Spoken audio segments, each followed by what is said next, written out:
Guess what, Lions? For as little as $5 a month, you can get access to exclusive bonus audio content and help this program grow by joining the Lions of Liberty Pride. To learn more, head over to lionsofliberty.com/support. They have these ideas that whites are responsible for the crime of history that their ancestors might not have been involved in. If your ancestors came over here in 1910 through Ellis Island, somehow you're still responsible for slavery. Welcome to the Lions of Liberty podcast. Here is your host, your guide, your shining beacon of liberty, Marc Clair. Yo ho ho, and a bottle of liberty. Welcome back, my friends, to another edition of Lions of Liberty, the 297th episode of this show. My oh my, we are getting ever so close to the vaunted, the much ballyhooed episode 300. Now, I'll have a big announcement at the end of the show of exactly what you're going to get for episode 300, but we are not quite there yet. No, we've got another few great conversations between now and then, starting with today's guest. With me today is the deputy editor as well as a columnist at the Daily Caller. He is also the author of the book No Campus for White Men, The Transformation of Higher Education into Hateful Indoctrination. I'm pleased to welcome Scott Greer. Scott, are you ready to roar? Yes. Excellent. Now, Scott, there's a lot to dig into with your book here. It's a very important book, if I do say so myself, but why don't you start off just giving us a little bit of background on you? How did you first become a political animal, so to speak, and how did you find yourself working over at the Daily Caller? Well, all things first started off when I graduated college. I got a job at a place called the Leadership Institute, which is a conservative nonprofit, primarily focused on connecting young people on the right, young student leaders on the right, and getting them motivated, training them for activism. And I started off when I was working there, I started off at a place called Campus Reform, which some of your listeners might be familiar with if they read the Drudge Report or any conservative media. A lot of the first big stories that come out about college campuses come from Campus Reform. And this is spring of 2013. And I got my start there, focusing on education and campus-related topics. And that first got my interest in what was happening at our schools. It was a lot different back in 2013. A lot of this stuff has gotten a lot more extreme, a lot more radical now than it was, say, when I was first starting off with this. So when I first got at Campus Reform, my first story ever got picked up by the Drudge Report, and I've been a journalist ever since. So it's been a pretty exciting time. And a year later, after working in Washington, D.C., I got moved over to the Daily Caller in February 2014, and I've been there ever since. I've been mostly covering on a ton of different topics, but education has always remained a very big focus in my reporting and in what I'm covering and what I'm writing columns on. And the inspiration for No Campus for White Men came in November of 2015 when there were two big events that captured the national attention. There was protests at both Yale University and the University of Missouri, two very different schools. University of Missouri, public university situated in a red state in the heartland of America. Yale University with Harvard, one of the top two schools in the country, Ivy League, associated with the coast, very elite. But both of these schools were facing very heated protests that were driven a lot by racial issues. And when I first started seeing these, I saw that a lot of reporting on the matter and a lot of people who were commenting on it, particularly from the right, were seeing it as like, oh, well, these college kids, they just can't understand different points of view. They're all upset because they want to stay in their safe spaces. Well, that is true to an extent, but it ignored the racial element that was animating both these protests. And when I saw these incidents, I was like, you know what, I need to delve deeper into this topic and see what's really going on. And that proved to be the genesis for No Campus for White Men. That's really interesting. So you've been in this sort of into the issues of what's going on our campuses really for not even before your career started, because you were on the campus before that. And then shortly after getting out, you quickly became involved in this issue, and that actually ended up launching your journalist career. So it seems like you've really been tied to this the whole time. I'm curious to what extent you saw some of this happening while you were actually in school. I believe you graduated in 2012. Where did you go to college, by the way? And what did you see in the 4 or so years you were in school? Anything that would indicate that any of this stuff I graduated in 2012 coming down from the the road? University of Tennessee, Chattanooga, small public university in Tennessee. And when I was there, I actually didn't see a lot of this. I never had to take a session where I was learning about white privilege. I was even involved in a lot of the administrative affairs of school. I was a freshman orientation leader. So a lot of this stuff that we see, that a lot of this news coverage covers, sees a lot of this crazy things that they're teaching in orientation, like every white person is racist, or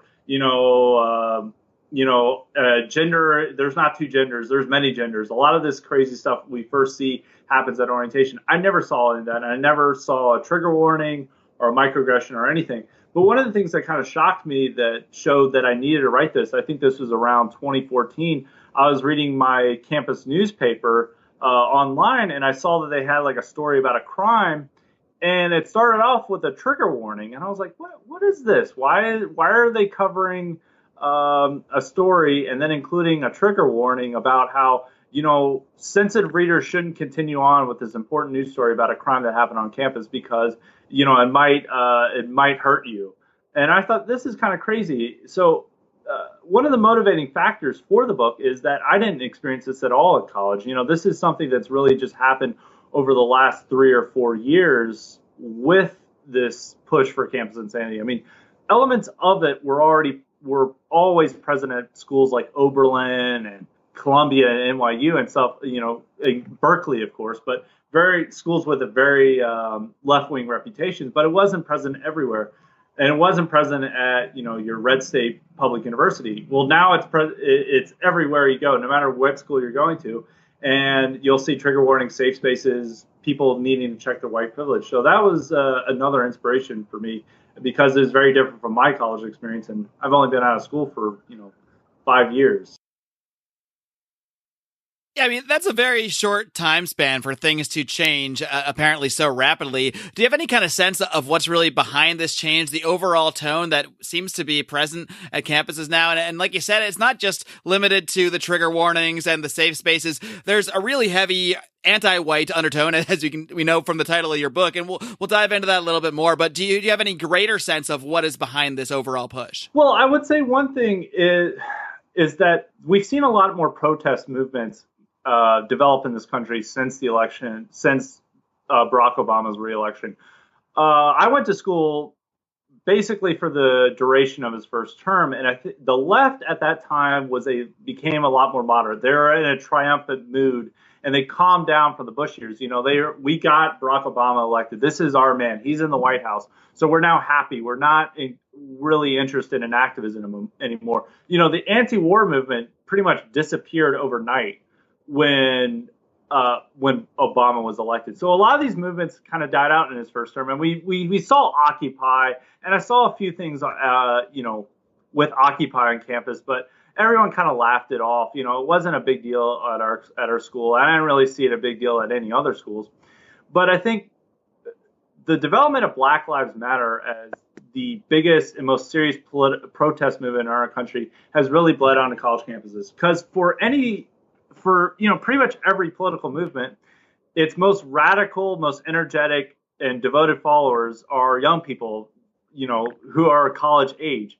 And colleges throughout the country have served as a primary breeding ground for Black Lives Matter activism. So, and that's where they're most active, engaged, and most concerned with any topic. So, what a lot of the news coverage has focused on is, a lot of the big protests and riots that have been associated with Black Lives Matter, but most of their activism is reserved to a college campus, where they're focusing in on things of matter, such as there's a statue of Thomas Jefferson. Well, we don't like Thomas Jefferson because he was a slave owner, and he's a racist, evil bigot, so we want to get rid of him. So a lot of this activism has taken its biggest hold on a college campus. Do you think that's because they intentionally just believe that college students, like, do Black Lives Matter activists and other people that are trying to sort of spew this sort of hatred, are they doing so intentionally on college campuses because that is just a prime breeding ground for people that are going to be the most open to these ideas? I would say so. That does play a part of it. But a lot of these are college students themselves. I think college students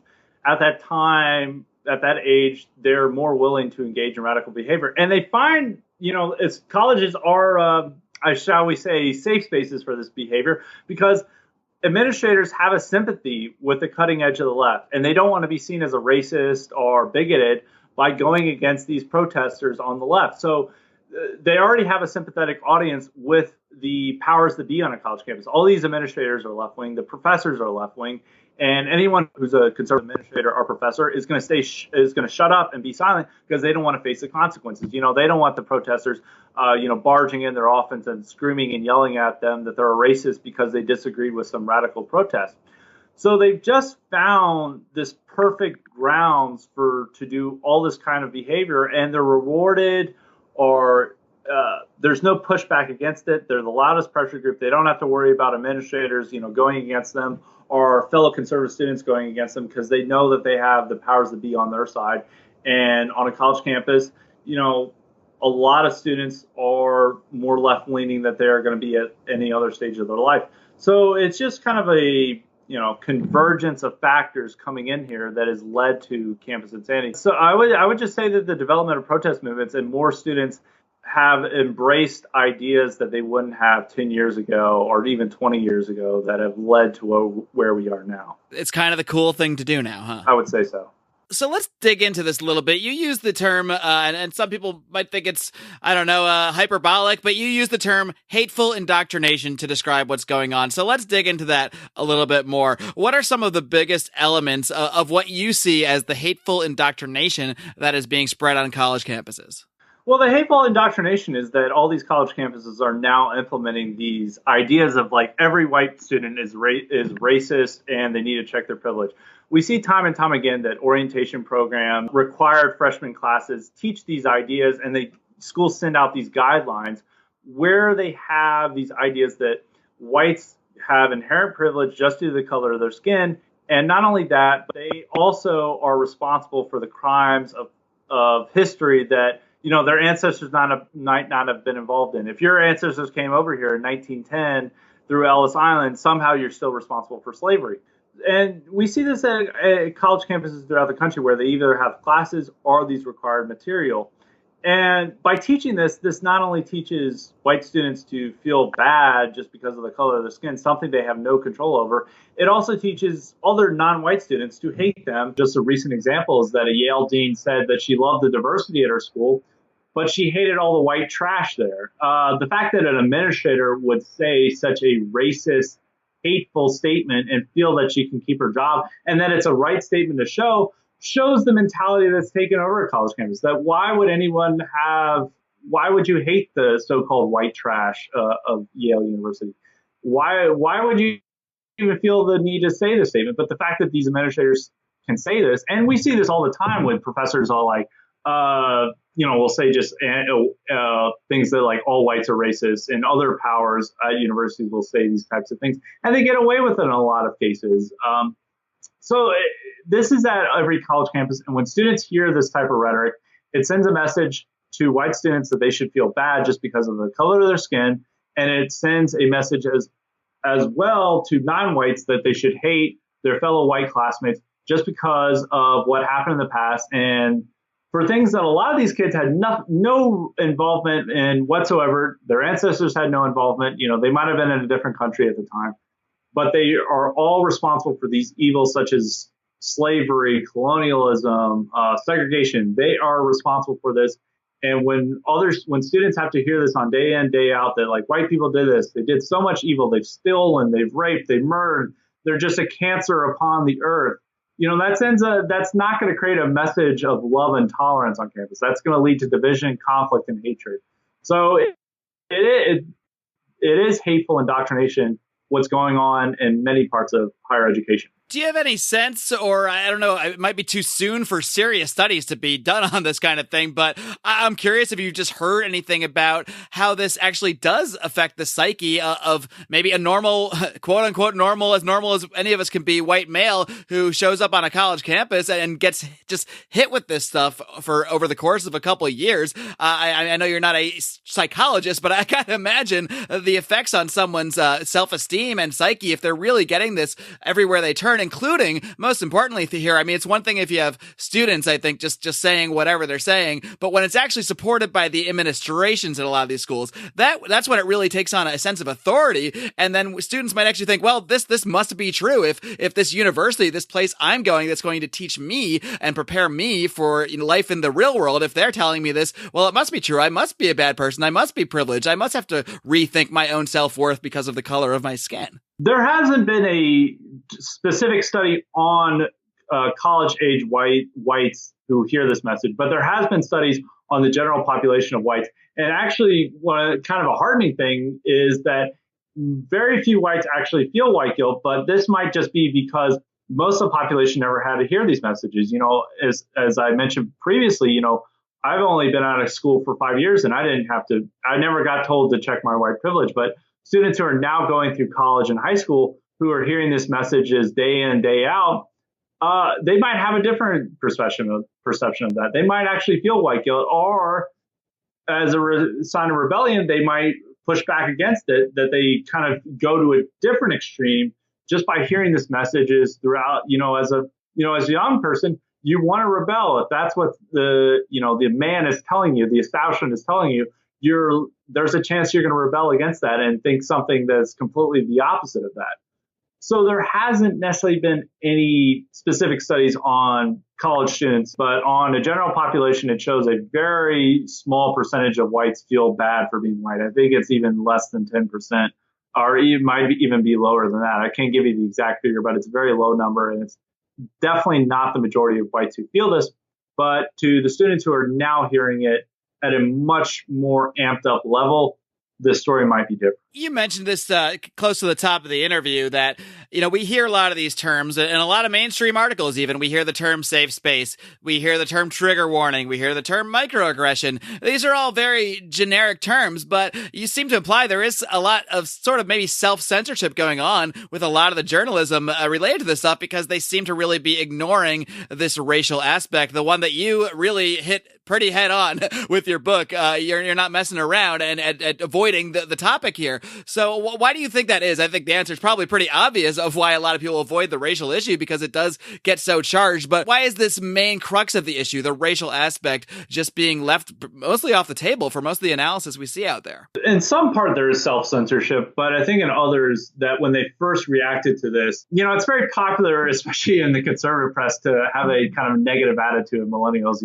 They're just busy, buying up avocado toast and, voting for Obama and being pajama boys and not being able to lift weights or anything and being very, girly men or something. So they were able to, I think it played in this aspect that like the whole millennial generation is just a bunch of snowflakes.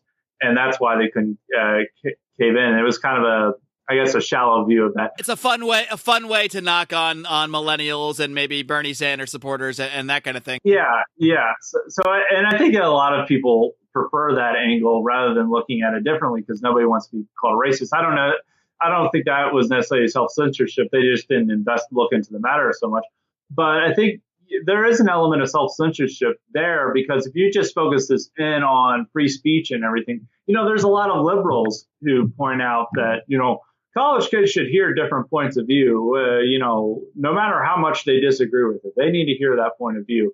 So there's more, even some center left, people on the center left, people who are liberals, who are willing to agree that, free speech is important and, college kids should hear Ann Coulter. But if you point out that, this is driven by anti-white sentiment, they're going to be like, oh, well, that's crazy conspiracy theory. We don't want to, take that back to Breitbart or something. They're not gonna want to hear that. So I think a lot of people, some of the more popular figures who write about college, a lot of the college problems, try to avoid the racial element, so that more mainstream publications, but people who are on the center left or liberals will agree with them rather than, if you're pointing out some of the things that like what these, Black Lives Matter people are saying are pretty crazy. And that's basically racism. They're just going to laugh it off. The center left does not want to believe that anti-white racism is a real thing or is any way a problem. Kind of going back to some of the hateful indoctrination, a lot of colleges, this is actually something that I was taught when I was in school, is that non-whites can't be racist. And that is something that's taught in colleges, and that's what a lot of liberals believe. I even was taught that in a college class, which most of my students vehemently disagreed with that assertion that only whites could be racist. But this is something taught, and if you bring that element up, that a lot of what these college protesters are saying and the reason why they want to shut down speech is due to the fact that, privileged whites shouldn't be saying this. They're just going to laugh you off. They're going to be like, well, that's just ridiculous. That's just conspiratorial or anything. Scott, I want to dig into a few other elements of this indoctrination that's going on at our college campuses in just a minute. But first, a quick word from today's sponsors. Hey guys, this is Roger Paxton. And if you're fed up with the government running every single aspect of your life, but you're not listening to the Lava Flow podcast yet, then what's wrong with you? Check us out at thelavaflow.com or just go back to sucking up to the government. The Lava Flow podcast, striking the root every single episode. This is Chris Spangle, and I am the host of We Are Libertarians, which you can find in iTunes, Google Play, or at wearelibertarians.com. We are a podcast that brings you all of the irreverence that modern politics deserves by examining current events from a libertarian perspective. So please, check us out at wearelibertarians.com. Hey everyone, the Johnny Rocket Launchpad is Liberty. Each week we strive to bring you the best guests in talk radio. The Johnny Rocket Launchpad delivers weekly interviews of noteworthy politicians, experts, and activists. The Johnny Rocket Launchpad is bringing the party to the Libertarian Party and launching ideas in your direction. Check us out at johnnyrocketlaunchpad.com, and you can hear me, Kurt Nelson, and the beautiful Heather Nixon talk about the ideas of liberty, rock and roll.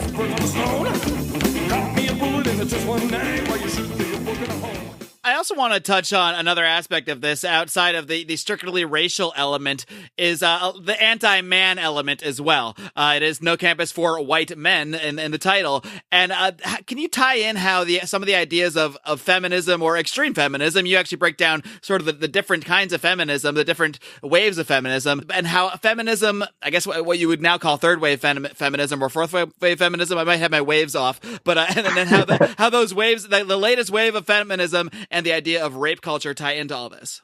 Yeah, one of the biggest controversies on college campuses is that higher education has a huge rape epidemic going on, that 1 in 5 women are going to be sexually assaulted during their time in college, and that women are just being victimized by predators every day, which when you actually look at the data, it's not very true. According to the Department of Justice, it's less than 1% of women are sexually assaulted on a college campus, according to the reports. And actually, it's far less than 1%. And actually, when compared to the general population for college-age females, you're more non-college going females who are in that age range are more at risk of sexual assault than those who are in college, which totally undermines the point that colleges are notorious breeding grounds for sexual assault. But the point of the rape culture is not so much to address a real problem. What's going on college campuses right now is that there's a greater number of females than men. And when you're at that age of 18 to 22, people are looking for a boyfriend and girlfriend. They're possibly even looking for their future spouse. But there's fewer men on college campus to have those type of relationships. And they're all going. So if you're a man on college campus and you're in, say, a fraternity, you have much more prospects for dating than a woman does of your similar status. So there's this great disparity that's happening, and when you look at a lot of the big stories that have happened with rape hoaxes, such as the UVA gang rape hoax, the Columbia mattress girl, a lot of these were started over a boy not texting, not giving attention to a girl who wanted to date him. At UVA, she concocted this whole fantasy in an attempt to get her friend to start dating her, which didn't work. At Columbia, she accused a man who she had consensual sex with of raping her because he stopped replying to her Facebook messages. Was that one the mattress girl? The Columbia Yeah, that was one? Mattress Girl. Right. So a lot of these are jilted lovers who are using the issue of rape to get back at men who are not replying to them. But those men have all these opportunities. So what they want to do with rape culture is they want to bring down male behavior that they think is too oppressive. There's also all these issues about mansplaining and manspreading. If you spread your legs too far on public transportation, you're committing a serious oppression. And if you explain a subject to a woman in a way they don't like, that's mansplaining. It is a way to exert their power on rape culture, because and a lot of what their ideas for dealing with rape is about ensuring that men feel fear, like the affirmative consent laws, where a man has to keep actively asking for consent from a woman during all periods when they're engaging in intercourse. There was a famous liberal writer, Ezra Klein, said that I want every man, when he engages, starts kissing a woman, to feel a chill go down his spine that he could be at risk of being accused of rape if he's not following all the rules. How romantic. Yeah, very romantic it is. This is about making men feel that they have less power than women, and that's what they want by pushing this rape culture.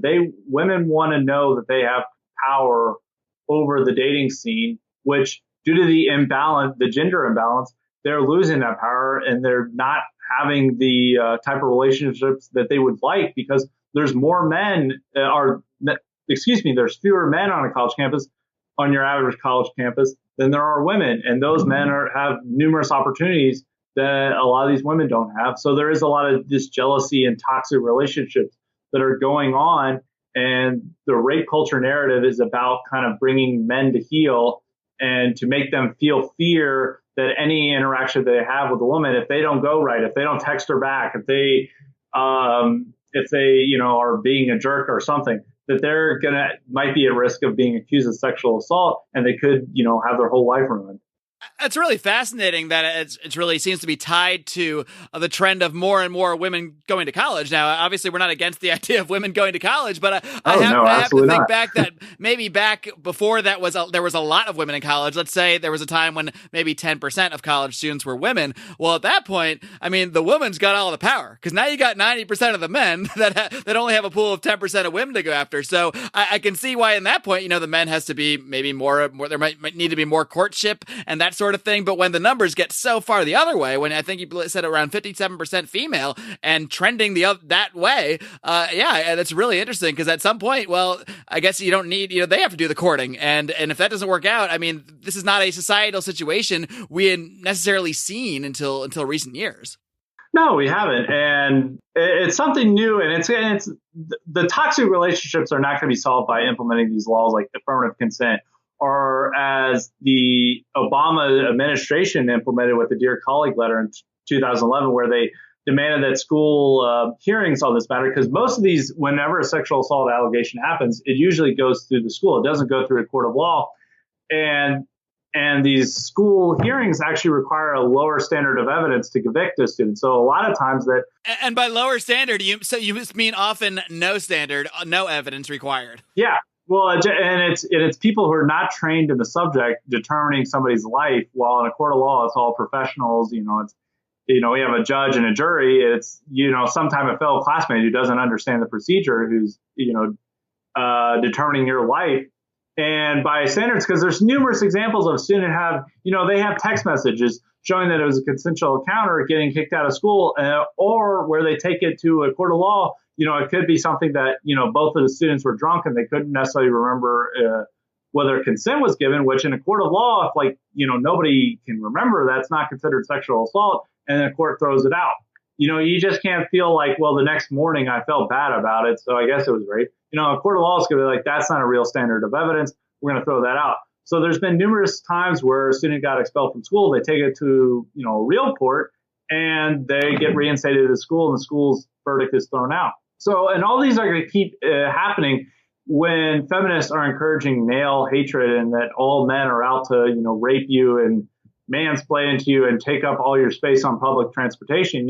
This is creating a toxic environment where women view males as predators and who are not worthy of trust. It's certainly not a good starting point for healthy relationships when you have a large number of females expecting to be raped and always on guard for it because they're being hit with that propaganda. And then on the other side, you've got males who are afraid of being accused of rape if they make the wrong move. So right from the get-go, just not the best way to be starting off potentially budding relationships whatsoever. Now, Scott, one thing I want to ask you about before we get going here, have you received any backlash? Obviously, I don't think I'm giving too much away here. You are a white male yourself. Have you received any sort of threats or any kind of, I don't know, maybe it's as simple as just mean tweets or something like that, but have you received any kind of backlash for the work you're doing on this book? No, not really. I mean, the only threats I received is I sent a troll tweet out in November when Trump won the election, and everyone was like, melting down. They're like, as a gay man, I no longer feel safe in America because, I don't know, Trump was very pro-LGBT rights and somehow he's going to kill all the gays or something. I don't understand a lot of this. I was just saying, as a white man, I now finally feel safe in America. Well, a lot of people didn't get very happy about that. And their arguments against that were to threaten me, so I no longer felt safe in America. But none of them were really were real threats, and it was mostly entertaining to me. No, mostly what I've gotten is a few tweets like, you're a bigot or you're a racist, but I mean, nothing, I don't really care about that. I mean, it's all humorous to me. I mean, it's just tweets on the internet. Who cares about it? So I haven't really received any backlash. Well, I actually thought there'd be more backlash to it from, kind of the liberal press, but I think they're just so fixated on Trump and other matters that they don't have time for little old me.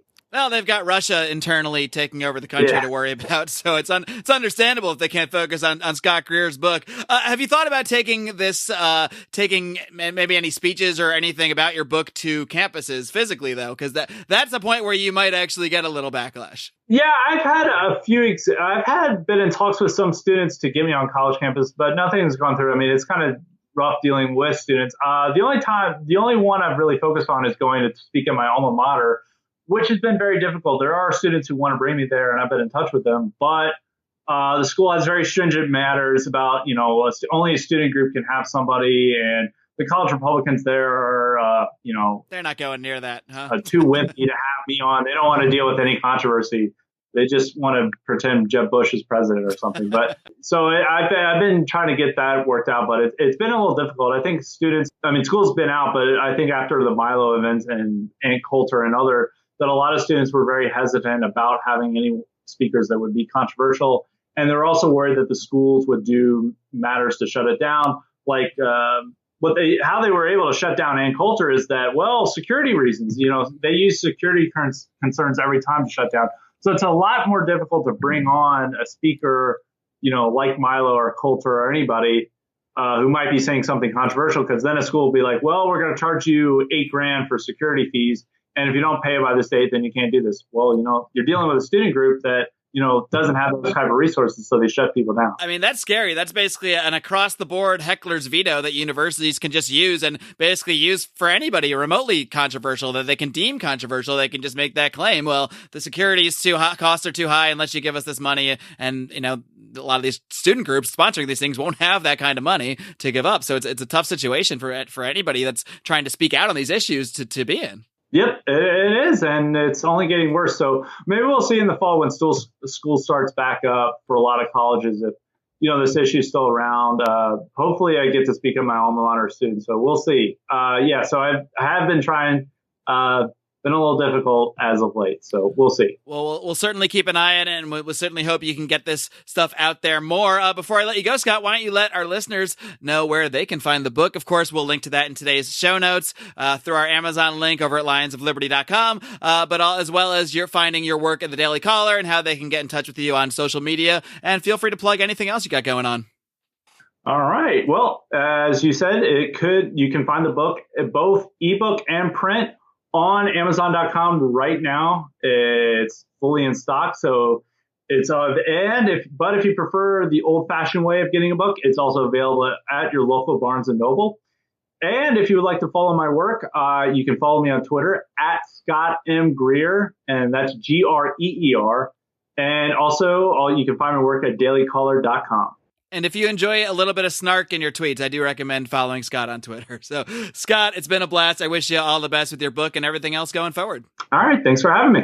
All right, folks, I hope you enjoyed my conversation today with Scott Greer of the Daily Caller. I really do recommend checking out his book, No Campus for White Men. Again, I'll link to that over at today's show notes at lionsofliberty.com/297. If you use our link to buy that book, we get a little kickback. Really easy way to support the show at no extra cost to yourself. Of course, another way you can support the show is by joining the Lions of Liberty Pride, by becoming a patron of this program, helping to fund our operation and helping us to grow, because that's really what we're looking to do here in the coming years, is to expand our reach, expand our audience, and you can be a part of that by joining the Pride.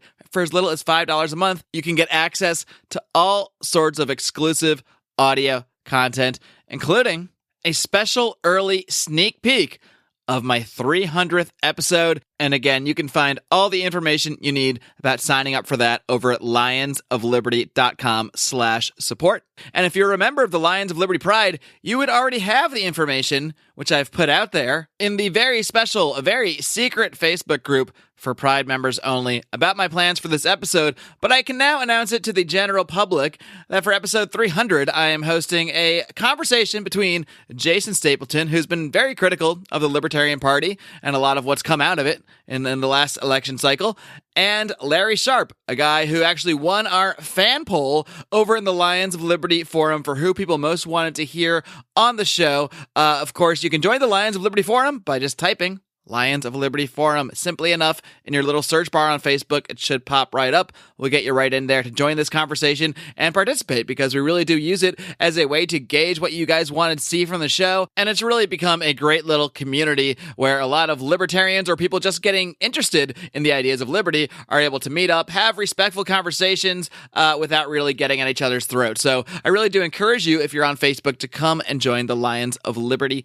Forum. One member of the Lions of Liberty Forum that I want to tell you about real quickly, a guy I've mentioned before, he's also a member of the Lions of Liberty Pride, and that is a gentleman by the name of Clint Rankin. Why am I telling you about this random person, Clint Rankin? Well, Clint is not just a random person. He is spearheading a project called Walk the Walk, which is designed to bring people of a liberty persuasion together to, of course, voluntarily, how else would libertarians be doing things, fund charitable projects in conjunction with several other podcasts, including some people from the Jason Stapleton program, as well as our friends and sponsors of the show over at the Johnny Rocket Launchpad, We Are Libertarians, and the Lava Flow podcast. We are all working in coordination with Marc Clair and DonorSee to fund a specific project one at a time. And currently, we're funding this project for Esther. And Esther was looking to fund about $1,500 for her to pay for 1 year of her HIV medication. She's a young woman in Africa living with AIDS.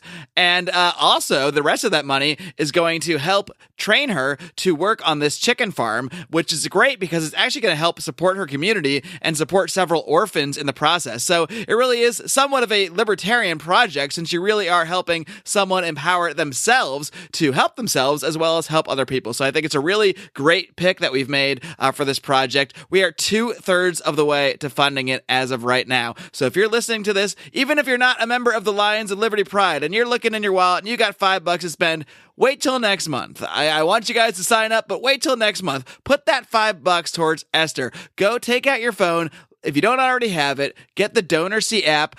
You can go to either my page, you can go to Marc Clair's page, you can go to Clint Rankin's page, and you should be able to easily find the Esther Project. We're also, of course, we'll link to that over in the forum, Lions of Liberty forum on Facebook, as well as the show notes for today's show at lionsofliberty.com/297. So plenty of ways to find this project, and if you can't, by all means, reach out to me. Drop me an email, Marc, M-A-R-C, at lionsofliberty.com. We'll make sure you find the right one. We only need $500 left. Guys, if even a quarter of the people listening to the show right now just gave $1 each, we'd fund this thing in a second. I mean, no problem. So it really is the simplest thing you can do. Of course, most people give $5, $10, something like that. So we can really get this thing done. I'd love to push to get this project fully funded this week. That's my goal. I'm setting the bar. Let's do this thing, guys. It's a really great project. Let's show people that libertarians don't just talk the talk, we walk the walk. We walk the walk to freedom. So to learn more about Walk the Walk, I want you to look them up on Facebook. There's a group you can join. There's also a Facebook page. There's also a website for those not on Facebook, walkthewalktofreedom.com. So please connect with us, connect with Clint, connect with myself, connect with all these podcasts, get together with us. Let's make this a massive, massive libertarian charity movement. I think this is really a great way that we can not only help people, but also show people that libertarian solutions, voluntary solutions, can be effective, much more effective than coercive, gigantic bureaucracies, which I think almost everyone listening to this program now probably agrees with. Let's put it into action. Let's show the world what we got.